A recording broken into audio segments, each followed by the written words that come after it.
Okay, so definitions and examples of second-order differential equations, and this section is similar to first-order differential equations. So they had sort of a general section where they showed stuff like initial value problems and what a linear one looks like and stuff like that and all that.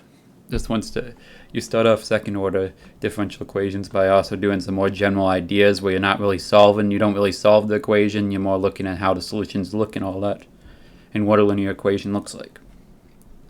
And these are quick, but it's nice to look at eight examples, quick examples. They don't take much time to examine if they are linear or not. And the homogeneous and inhomogeneous matters a lot here. So if it's linear, we also want to know if it's homogeneous or inhomogeneous. And the first problem, I give out all the details of both, what they mean. So the linear equation format for second order is, in general, y double prime plus p at t times y prime plus q at ty equals g at t. And this equation, y double prime plus 3y prime plus 5y equals 3 cosine 2t, that's the exact match. There's nothing tricky here, so it is linear. And homogeneous is when the y double prime plus p at t, y prime plus q at ty equals 0, or essentially g at t equals 0 if homogeneous. That's homogeneous. And here g at t equals 3 cosine 2t, which means it's inhomogeneous. Or homogeneous. Homogeneous, I think, is the proper way, but there's probably, you could argue in English, there's many pronunciations that are correct for some words. But no, so this is an inhomogeneous linear second order differential equation if we want to get the exact term of what it is. And unlinear means, so linear in this case can be defined as meaning that y double prime, y prime, and y appear to first order. Confusing, I know, appear to first order, but this basically means that we exclude the products of y prime, or y double prime. We have no powers higher than 1 for them. So y prime squared, y double prime squared, or y squared. Obviously, that's not linear, so a power of 1. That's the most obvious of them. And no complicated functions like cosine or y prime, basically for any of them. So yeah, no trig functions is the main thing. And I suppose complicated functions would probably include things like e to the y prime or something, but we're not going to worry about that. We don't see any examples of that.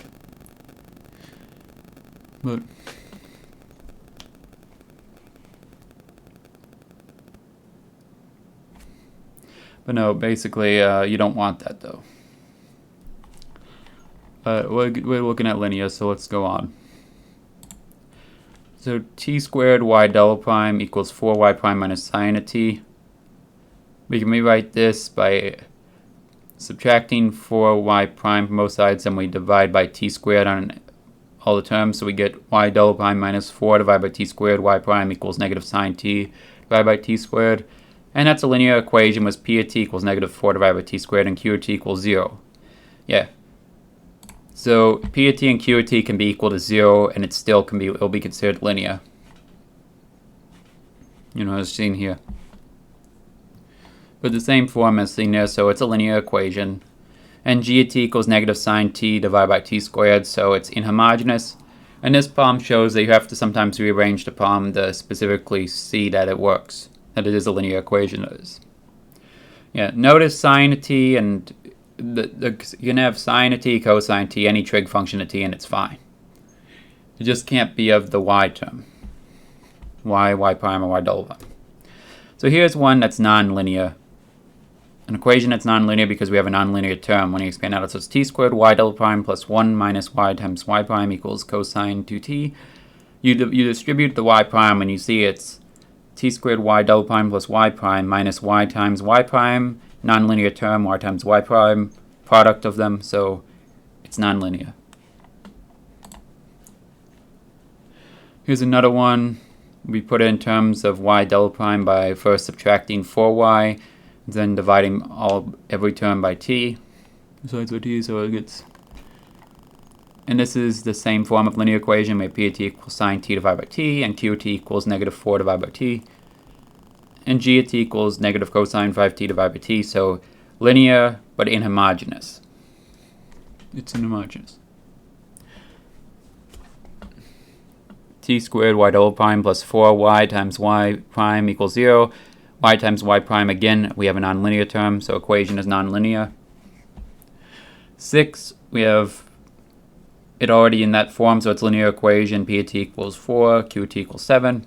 And it's inhomogeneous because g of t equals 3 times e to the negative t sine t, which is not equal to 0. So, g of t has to equal 0, remember, to be homogeneous. Okay, now here we have y double prime plus 3 times y prime plus 4 times sine y equals 0. Sine y makes this nonlinear equation, as seen before. We have a complicated function, a trig function, so trig function is complicated. So it's nonlinear because of the trig function of y. And here, 1 minus t squared times y double prime equals 3y. We subtract 3y, then we distribute y double prime, so we get y double prime minus 3 divided by 1 minus t squared y.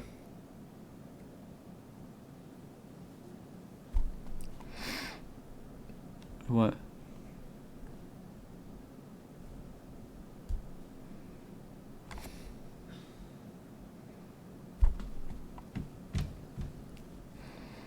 What did I do here? Wait one next.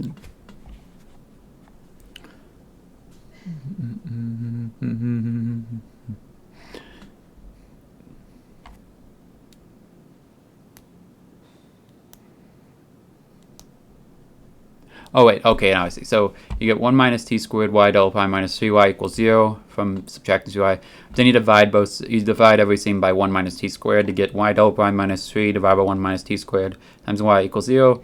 We have p of t equals 0 here, and q of t equals negative 3 divided by 1 minus t squared. So it's a linear equation, and g of t equals 0, so it's homogeneous. And that's it for linear, like looking at what's linear and what's not. Not the most important concept, it's just that if you ever... It could be, you could always see, I don't think it's common to see that as a trick, but like you could be tricked into seeing if you can solve something, you'd have to state that it's not a linear equation. But that's not really something to think about. Since in this course you just solve linear equations, generally speaking, that's what you solve, and especially with second order equations, you do solve linear equations. So that's the basis for this chapter. Will focus on the linear second order differential equations. So now we look at a few examples for that topic. So in an experiment, a 2 kilogram mass is suspended from a spring. The displacement of the spring mass equilibrium from the spring equilibrium is measured to be 50 centimeters. If the mass is then displaced 12 centimeters downward from its spring mass equilibrium and released from rest, set up the initial value problem. Then models this experiment, assume no damping. So I'll show you the basic procedure for deriving this model, but we'll start off just by saying what the model is for this type of problem. In general, what a spring mass equilibrium problem. It's m times y double prime plus mu times y prime plus k times y equals f external t, spring mass dynamic model. And in most cases, at least in this section especially, we don't worry about, in this problem and the next problem, we won't worry about a certain thing. F external t will be 0 here because there's nothing that implies that there is an external force, which is the external force at time t equals 0 for the spring type problem. Unless it's, like if you attached a motor, I believe, is when you'd have an external force, a motor or something that propels it one way or another. Something that adds force into the problem, basically. And motor would be one of the things I think you can see very rarely, but can see sometimes. But y equals displacement of the weight from the spring mass equilibrium. And this you'll see is the whole thing, but this is displacement of the weight from a spring mass equilibrium. Yeah. Not the spring equilibrium is basically a point of contention. You'll see why when deriving this model is. K equals the spring constant. That's pretty much always going to be a factor when you're dealing with springs.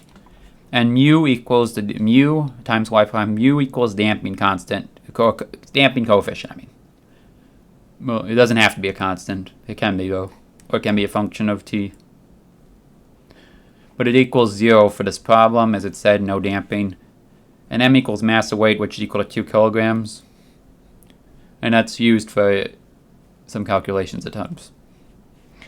But m times y prime plus 0 plus ky equals 0 is what this model becomes under this type of problem when we have no damping and no external force. So it's m times y double prime plus ky equals 0, or y double prime plus k divided by m times y equals 0 because you divide by m. And that's the model for this experiment.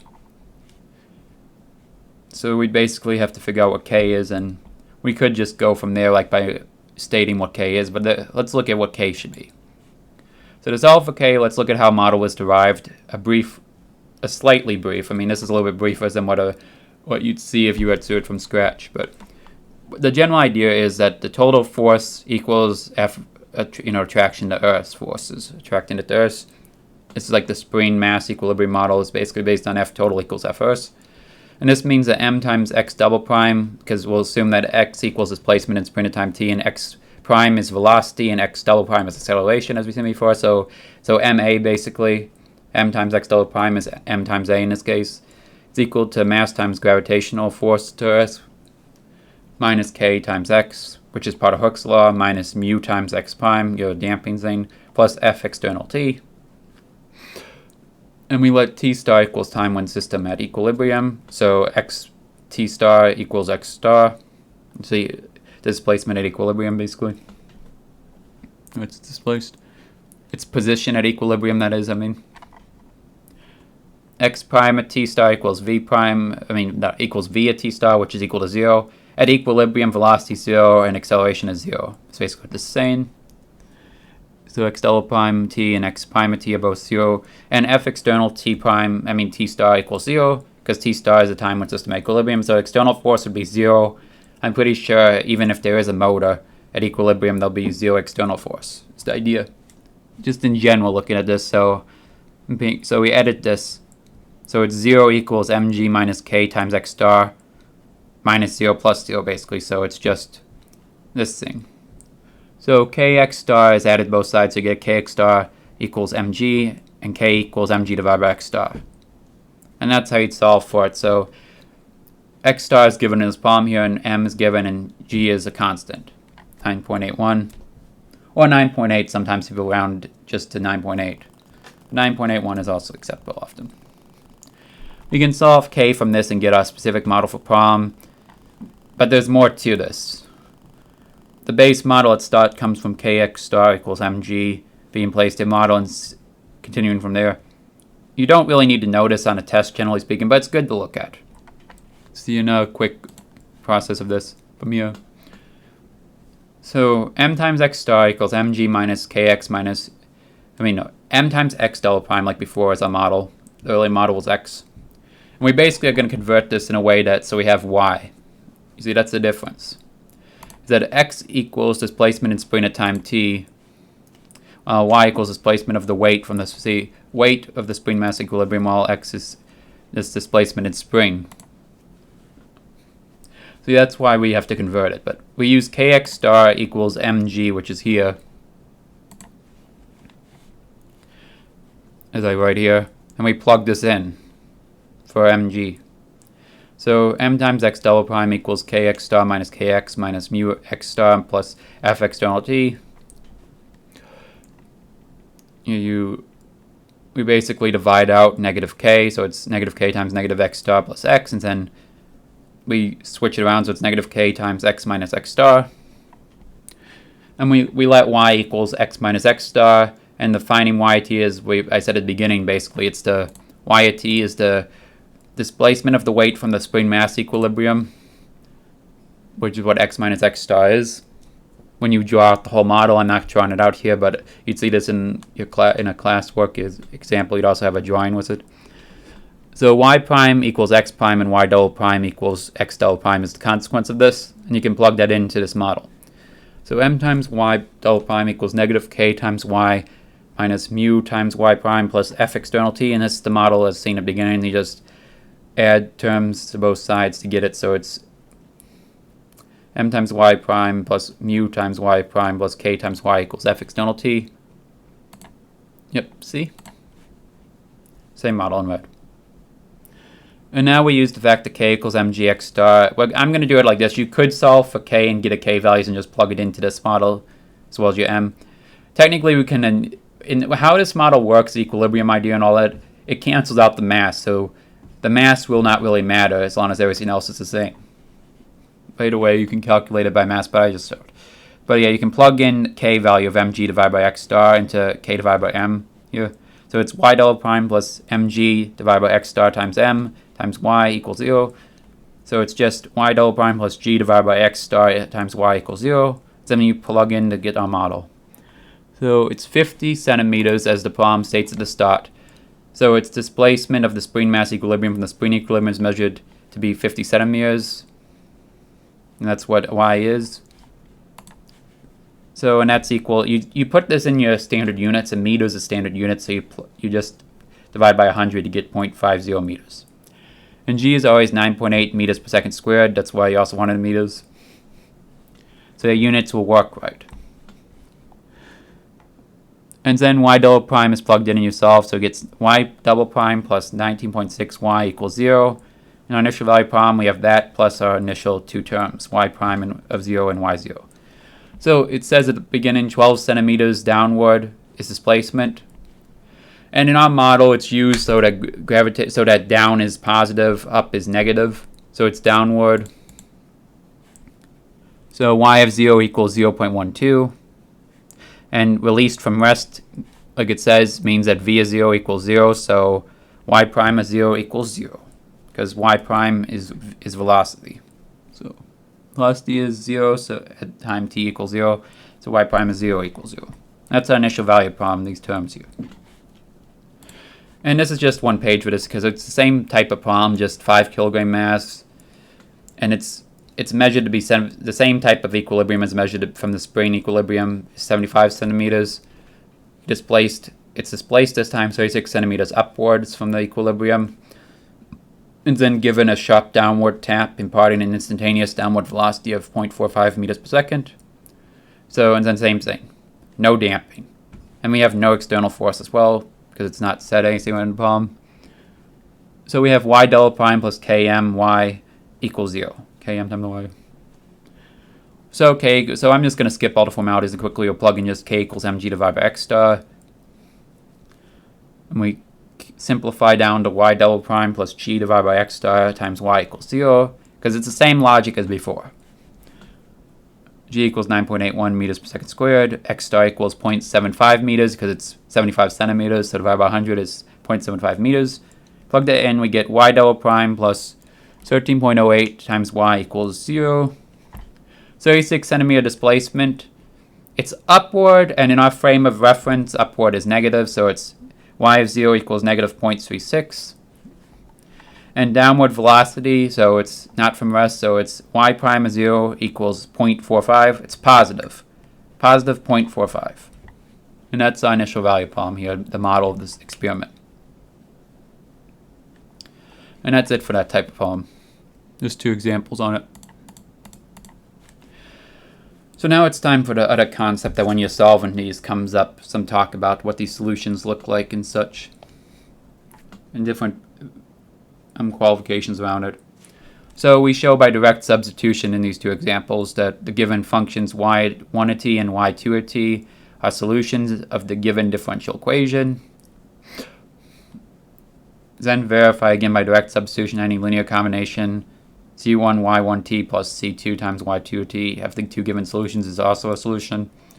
And this is like a property of second order differential equations, especially of this type. You solve them, you get 2 solutions basically, and you have to, your ultimate solution will be a linear combination, which is given by c1 y1t plus c2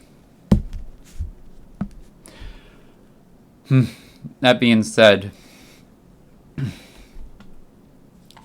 this first one you're basically being given the solutions, and like before you have to show that the solutions, like when we started with first order differential equations, you have to show that they're a solution.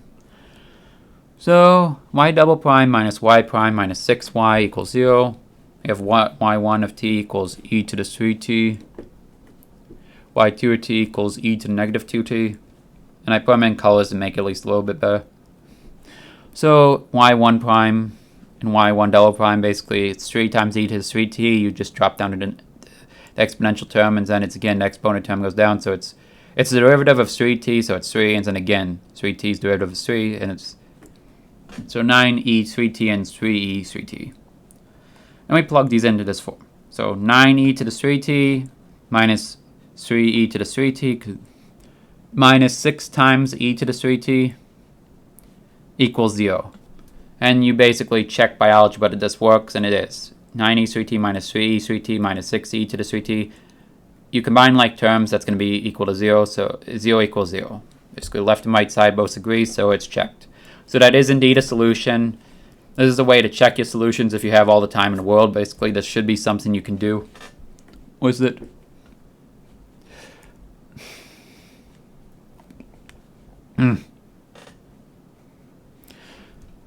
So we do the same thing with e to negative 2t. It becomes negative 2 times e to negative 2t, and negative 2 times negative 2e to the negative 2t, so it's 4e to the negative 2t. Second derivative here, first derivative there.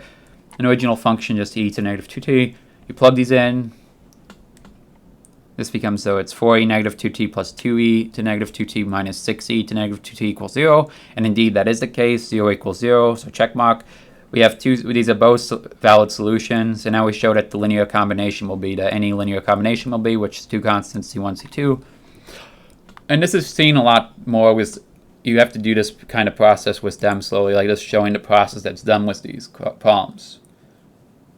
Is that you form this linear combination, generally speaking, with a lot of problems as your solution. So it's c1 times e 3t plus c2 times e to the negative 2t. Now we directly substitute, we have to first take the first and second derivative, and then we directly substitute them into y double prime minus y prime minus 6y equals 0. We have to show that this is the case. So very similar to before. You just drop down the exponent each time and it works. You get your first and second derivatives. We plug it in. Eventually I tried to mark them the like terms. I combine the like terms, see they're right next to each other before I combine them. And basically 9 minus 3 minus 6 is 0. 4 plus 2 minus 6 is 0. So 0 equals 0, and then 0 plus 0 equals 0, so 0 equals 0. This is basically not the most important idea, but it is something that shows it's more of a, it's good algebraic practice as well to take these derivatives again for once. Give you an idea. So now 15. This one's a little bit more lengthy because it's, well, y1 at t equals et cosine t, and y2 at t equals et sine t. And y double prime minus 2y prime plus 2y equals 0 is the differential equation that these are solutions to.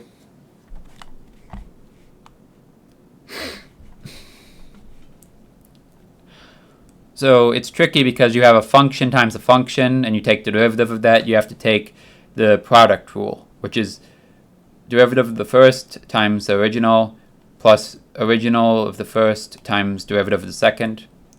So e raised to t, derivative of that is at least just e to the t, so that makes it at least a little bit more bearable. And cosine of t and sine t have simple derivatives overall. It's just this product rule gets out of hand as seen below a little. But that's a different topic.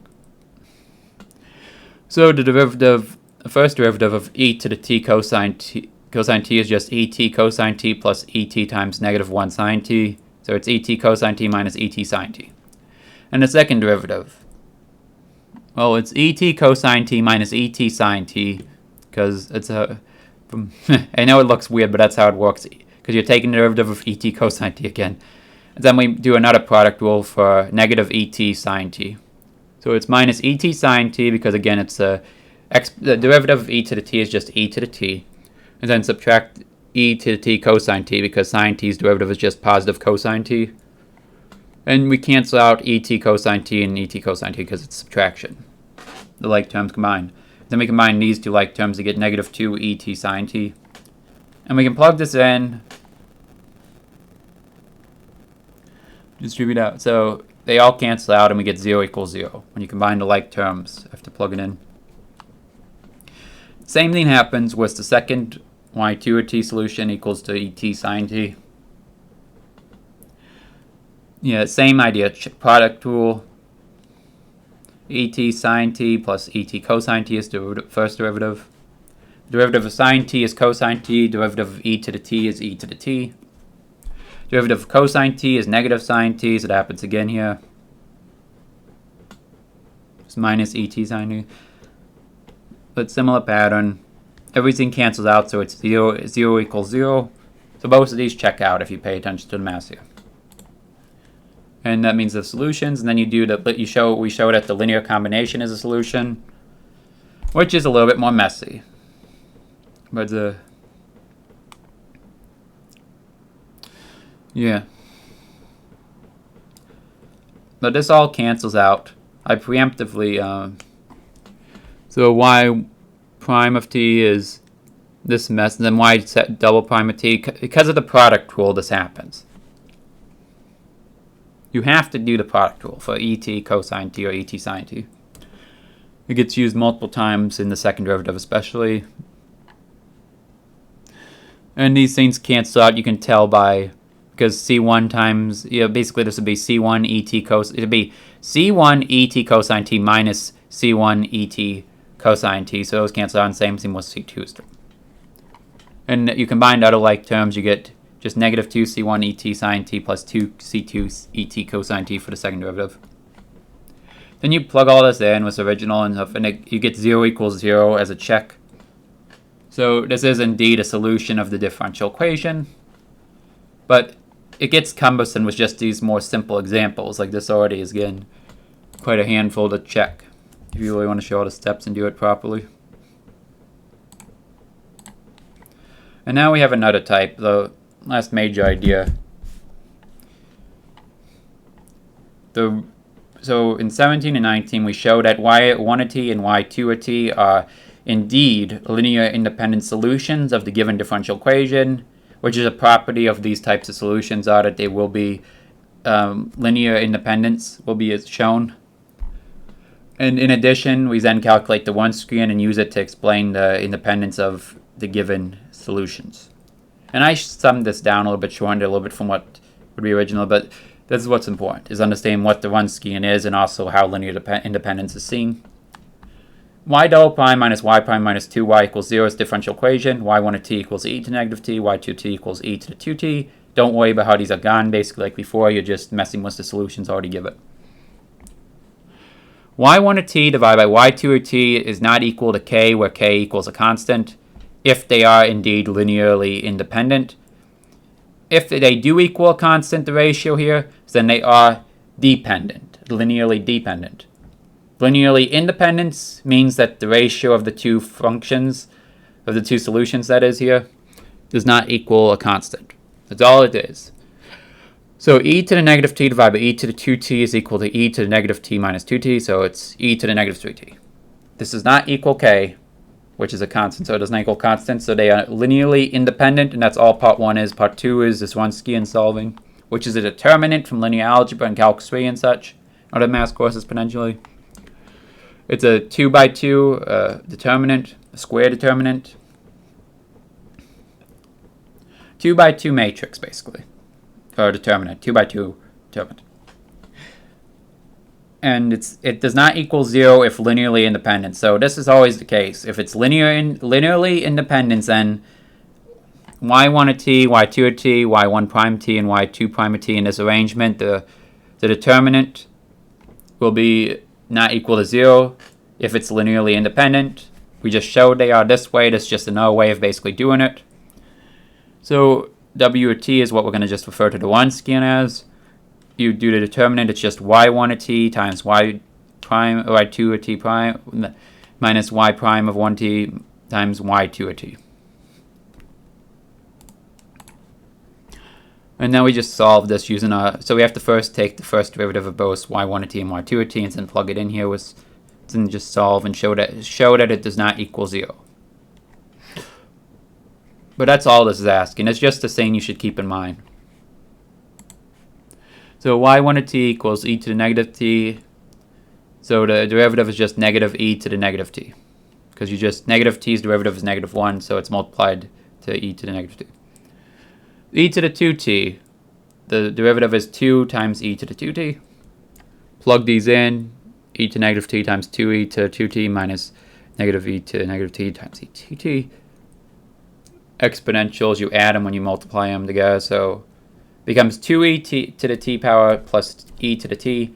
So it's, you add these like terms, you get 3et. So 3 times e to the t power does not equal 0. It won't. Any value of t, this is not going to happen. Literally, you can have t as negative, only when, only at negative infinity would it happen. Because e to the negative infinity is 0. So that's the only time. So this is definitely always going to be linearly independent regardless of the value of t. If you were going to be serious. But regardless, this is on an infinite integral, it's going to be. Because the integral can, the interval can matter sometimes. But not really for this class too much. Okay, 19. This one's a little bit quicker because, again, we're just doing these two quick things. So the ratio is very quick. We have y at 1 at t equals e to the negative 2t cosine 3t, y2 at t equals e to the negative 2t sine 3t. Oh, so product rule, and it's not as simple. You also have, but it's, again, we do the product rule for derivative here. Oh yeah, y double prime plus 4y prime plus 13y equals 0 is the differential equation these are solutions to. And later on you can solve it without having to be given the solutions, but that doesn't matter, just solutions matter here. Ratio, it becomes, and I have to explain this because it's a little bit messy, but e to the negative 2t cosine 3t divided by e to the negative 2t sine 3t. This is e to the negative 2t plus 2t times cotangent of 3t. Because cosine divided by sine, if they have the same term inside of the function, is just cotangent of that term. So cotangent 3t. This is equal to e to the 0, because those terms cancel out, times cotangent 3t, which is just equal to 1 times cotangent 3t. So cotangent 3t. So y1 at t divided by y2 at t is cotangent of 3t, which is definitely not a constant. So it does not equal k, so therefore this shows linear independence of the solutions. They are linearly independent. Then we can also show this with Wronskian, but first we take the derivatives of the two solutions. And that's shown in purple here in blue. You do product rule. So it's negative 2e, negative 2t cosine 3t, because derivative of e to the negative 2t is negative 2 times e to the negative 2t, and then plus e to the negative 2t times negative 3 sine of 3t, because the derivative of cosine t is negative sine t, and then it's 3t, so it's 3. So negative 3 times cosine times sine of 3t. So you simplify, you fix it out, so it's right here in purple. And then blue, it's a lot simpler because sine of 3t's derivative is 3 times cosine 3t. It's positive. So it becomes negative 2 times e negative 2t sine 3t plus 3e negative 2t times cosine 3t. We do the Wronskian as before. Plug in the terms. Has to take 2 lines because it's a lot of room. And you simplify down. In red, this cancels out like terms. You combine like terms to get rid of some terms. So it's 3e to the negative, and then you can distribute out 3 times e to the negative 4t from both cosine squared 3t and sine squared 3t. So this is 3 times e to the negative 4t times sine squared 3t plus cosine squared 3t. And sine squared plus cosine squared in this instance will equal 1 whenever it's the same function. You're taking the term of it's a function of 3t both of them. So this becomes just 3 times e to the negative 4t times 1. So the Wronskian is just equal to 3 times e to the negative 4t, which is not equal to 0. It's seen before, no matter what the value of t in this case, it won't be. And that just shows the linearly independence will always exist for these. And that's just a good concept to go over. And last but not least, a quick one. I skimmed this down a little bit. Originally asked for you to check the linear independence and all that and look at that. You've done that. Not the most serious thing. Just what's unique here is this is an initial value problem. At its time, I will quick look at one example of initial value problem with a second order, how to solve it.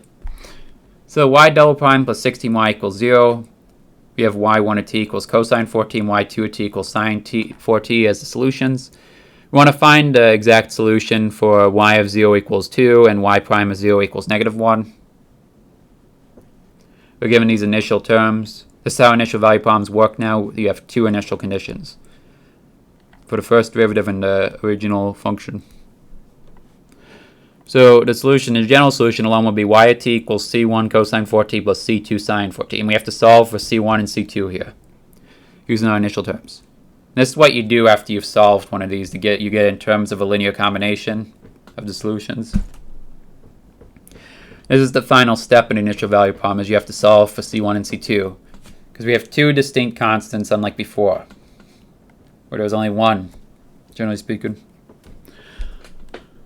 So y of 0 is equal to c1 times cosine of 0 plus c2 sine of 0, and that's all equal to 2. So c1 plus 0, because sine of 0 is 0, is equal to 2, so c1 equals 2. So now we have to solve for our other term.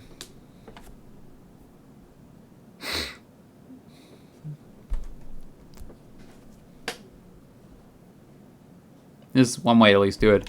So y prime of t, we have to take the derivative of y of t of the here.